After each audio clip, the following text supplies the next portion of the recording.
हाँ तो बच्चों, कितनी तैयारी होगी तुम्हारी साइंस में? तुमने बताया नहीं मुझे कमेंट करके। मैं तुमने कल भी बोला था कि अपनी तैयारी बताओ कितनी हो गई है और कौन से चैप्टर की तुम्हें अभी ज़रूरत है जिसको मैं समझाऊँ। ठीक है। तो आज मैं एक और चैप्टर समझाने वाला हूँ तुम्हें जिसका नाम है हेरिडिटी। ठीक है। इसको बिल्कुल सिंपल वे में मैं तुम्हें बस समझाने वाला हूँ, तो उसके हिसाब से तुम इस वीडियो को पूरी देखना लास्ट तक और समझने की कोशिश करना कि हेरिडिटी चैप्टर्स में ऐसे क्या क्या चीज़ें हैं जो आ सकती हैं। ठीक है। और इससे क्वेश्चन ज़रूर आते हैं, तो इस वीडियो को ध्यान से देखना, ये बहुत ज़्यादा तुम्हारे लिए काम की होने वाली है। तो मेरे साथ इस पूरी वीडियो को ध्यान से देखना और चैनल को सब्सक्राइब करना, जिससे मैं तुम्हारे लिए और ऐसी वीडियो लाता रहूँ। तो मेरा नाम है अनुराग वर्मा और आप देख रहे हैं पढ़ाई विद मोटिवेशन। तो आज मैं बात करने वाला हूँ हेरिडिटी के बारे में, जो साइंस का तुम्हारा चैप्टर है और 6 से 7 नंबर का आता है। तो इसको अच्छे से देखना, और तुमने पढ़ तो लिया ही होगा क्योंकि एग्ज़ाम है, तो इसलिए अच्छे से देख के जाना है इसे। बहुत अच्छा एग्ज़ाम होने वाला है तुम्हारा कल का, और मैं कुछ स्ट्रैटेजी भी बताऊँगा साथ में, तो इसको देख के जाना। ठीक है। तो आज बात करने वाले हैं, तुम सोचो, कल्पना करो कि तुम्हारे आंखें मम्मी पापा पे गई हैं, या तुम्हारा रंग मम्मी पापा पे गया है लेकिन तुम्हारी ऊंचाई मम्मी पापा पे नहीं गई है, ऐसा क्यों है? या फिर भाई बहन बिल्कुल अलग क्यों दिखते हैं? ये सब क्यों हो रहा है? ये सब हेरिडिटी की वजह से हो रहा है। ठीक है। तो ये चैप्टर हमें बताता है कि हमारे माता पिता से जो बच्चों में गुण कैसे जाते हैं। अब वो गुण कुछ भी हो सकते हैं, क्या पता वो इंटेलिजेंस हो, क्या पता वो रूप रंग हो, क्या पता वो हाइट हो। ठीक है। कुछ भी गुण ज़रूर जाते हैं माता पिता से बच्चों में। और समय के साथ जीवन कैसे बदलता है, ये सब चीज़ें हम इस चैप्टर में देखने को मिलेगी। तो इसको ध्यान से सुनना इस चैप्टर को, और मैं कुछ छोटी छोटी चीज़ें बिल्कुल हिंदी में बताने वाला हूँ, तो इसको ध्यान से समझना। ठीक है। सबसे पहले हेरिडिटी।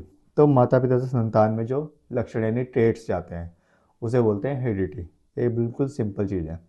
दूसरा होता है जीन। क्या होता है ये जीन? क्या होता है? डीएनए का छोटा सा हिस्सा होता है जो हमें हमारे गुण बताता है कि इसके अंदर ये गुण है, इसके अंदर इंटेलिजेंस है, या फिर ये किसी चीज़ को जल्दी कैप्चर कर पाता है, या फिर इसकी रीडिंग स्किल अच्छी है, इसकी राइटिंग स्किल अच्छी है। ठीक है। या फिर और भी कोई टैलेंट है उसके अंदर, ये सब हमारे जीन में होते हैं। दूसरा होता है क्रोमोसोम्स।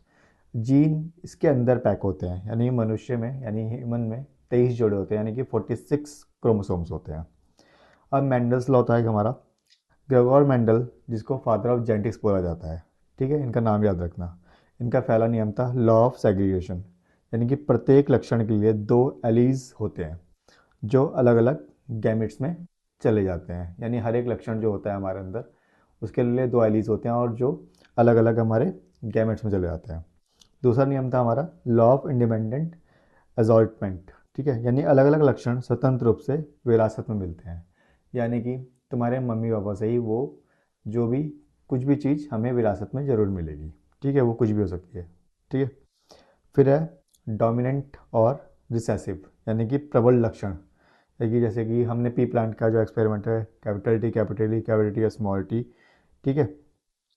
तो इसमें जो स्मॉल टी है उसका मतलब है छोटा, और जो कैपिटल टी दोनों या फिर कैपिटल टी और स्मॉल टी में टी होता है लंबा।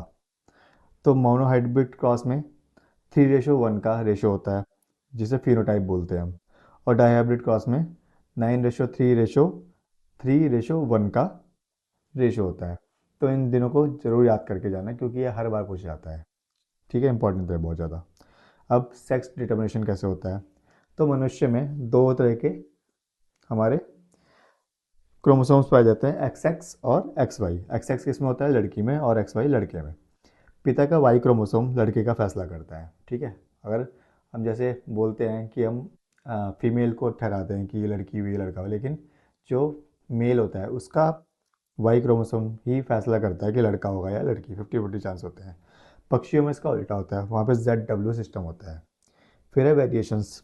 हर जीव में थोड़ा बदलाव आता है, यानी कि बिल्कुल एक्यूरेट नहीं होगा, बिल्कुल बदलाव जरूर होगा कुछ ना कुछ।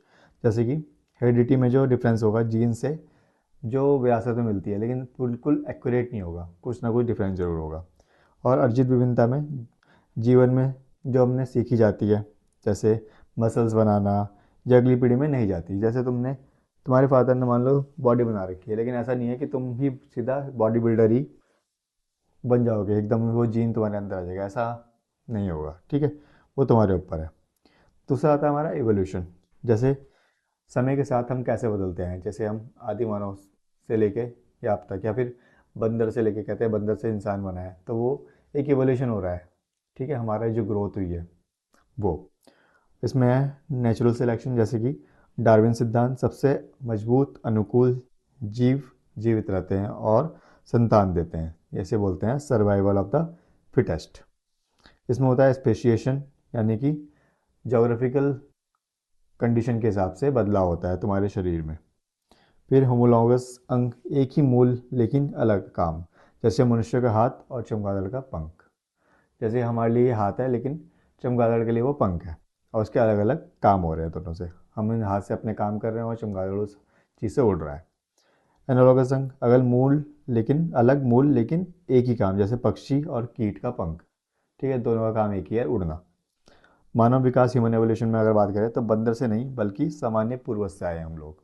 वो एक वो बना रखा है मिथ कि हम बंदर से इंसान बने, लेकिन ऐसा है नहीं, और हम लोग अपने पूर्वजों से आए हैं। फिर जिसको हम होमो सैपियंस बोलते हैं। ठीक है, इंसान का जो साइंटिफिक नेम है होमो सैपियंस होता है, तो इसको याद करके जाना। कुछ ऐसे क्वेश्चंस हैं जो आ सकते हैं, जैसे कि हेरिडिटी की मूल यूनिट क्या है, तो जीन होती है। मेंडल ने किस पौधे का प्रयोग किया था, तो पी प्लांट का करा था। और किसी भी लिंग को, यानी कि लिंग का निर्धारण कैसे होता है, यानी कि बच्चा मेल होगा या फीमेल होगा, तो कौन से क्रोमोसोम से होता है, तो वाई क्रोमोसोम से होता है जो पिता से मिलता है।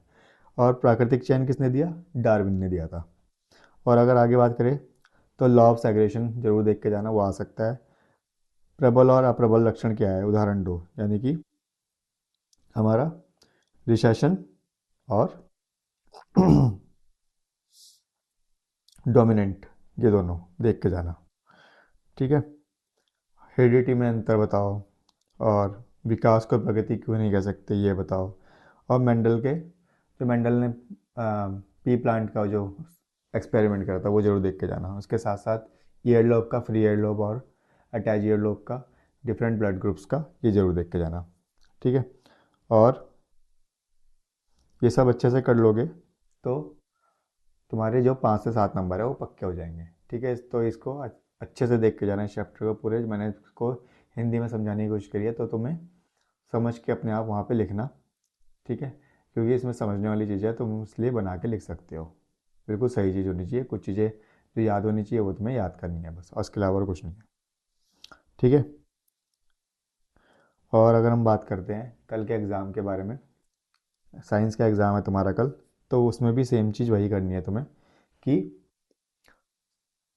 अपने एग्ज़ाम को पहले अच्छे से पढ़ना है। एग्ज़ाम पेपर जब हाथ में आएगा, और जो मैंने पहले ही बताया कि एग्ज़ाम हॉल के बाहर किसी से बात नहीं करनी है, कोई डिस्कशन नहीं करना है, सीधा अपना एग्ज़ाम देने जाना है। पेपर हाथ में आएगा, उसको अच्छे से पढ़ना है, पूरा हर एक सेक्शन को देखना है डिटेल में, और वाले क्वेश्चन देखने हैं कि तुम्हें कौन से करने हैं, ये पहले ही डिसाइड कर लेना, बाद में अपना टाइम वेस्ट मत करना। और जो सेक्शन ईजी लगता है वहाँ से शुरुआत करना, और neat and clean hand writing होनी चाहिए। डायग्राम बिल्कुल नीट एंड क्लीन बनाना, और पेंसिल से बनाना। ठीक है, और कटिंग मत करना, हैंड राइटिंग क्लीन करना, और ज़रूर लेबल करना सारे डायग्राम। ठीक है, ये चीज़ें ज़रूर याद रखनी है, और आराम से क्वेश्चन पेपर करना है, समझ समझ के, बिल्कुल भी स्ट्रेस नहीं लेना है। फोकस होकर अपना पढ़ाई कर लिया तुमने तो पेपर अच्छा जाएगा, बहुत हार्ड नहीं आएगा पेपर, नॉर्मल आता है paper, easy to moderate level ही आता है ज़्यादातर, तो उतना ही आएगा, इसलिए ज़्यादा घबराना नहीं है। पेपर में जाके अच्छे से करके आना है, पूरा पेपर करना है, कोई क्वेश्चन छोड़ना नहीं है बिल्कुल भी, किसी से कोई डिस्कशन नहीं करना है, और पेपर ख़त्म होने के बाद भी कोई डिस्कशन नहीं करना है, अपने अगले पेपर की तैयारी करनी है। इसके अलावा और कुछ नहीं करना है। तो क्योंकि तुम्हारे मेन एग्ज़ाम्स तो हो चुके हैं, बाकी जो मेन एग्ज़ाम बचे हैं, जैसे हिंदी बचा है, तो उसके लिए तुम्हें मैं बताऊंगा कैसे करना है, और वो तुम्हारी परसेंटेज भी बढ़ाएगा। ठीक है, तो ज़्यादा घबराने की वाली बात नहीं है। तुम्हारा बोर्ड का एग्ज़ाम है, अच्छे जाएंगे सारे के सारे, और तुम्हारे सारे बच्चे के अच्छे नंबर आएंगे, टॉप करोगे तुम लोग, क्योंकि तुमने पढ़ाई करी है और बहुत ज़्यादा अच्छे से तैयारी करी है। तो मेरे साथ जुड़े रहना, और चैनल को सब्सक्राइब करना, वीडियो को लाइक करना, और बताना वीडियो कैसी लगी, और कमेंट में बताना कौन सी वीडियो तुम्हें चाहिए अगली। और मेरा साथ दो, तभी मैं तुम्हारा साथ दे पाऊँगा पूरा लास्ट तक, और आगे की भी तुम्हें सारी वीडियो मिलती रहेगी हमेशा। ठीक है बच्चों, तो कल के लिए all the best for exam. ठीक है, मिलते हैं नेक्स्ट वीडियो में। Thank you.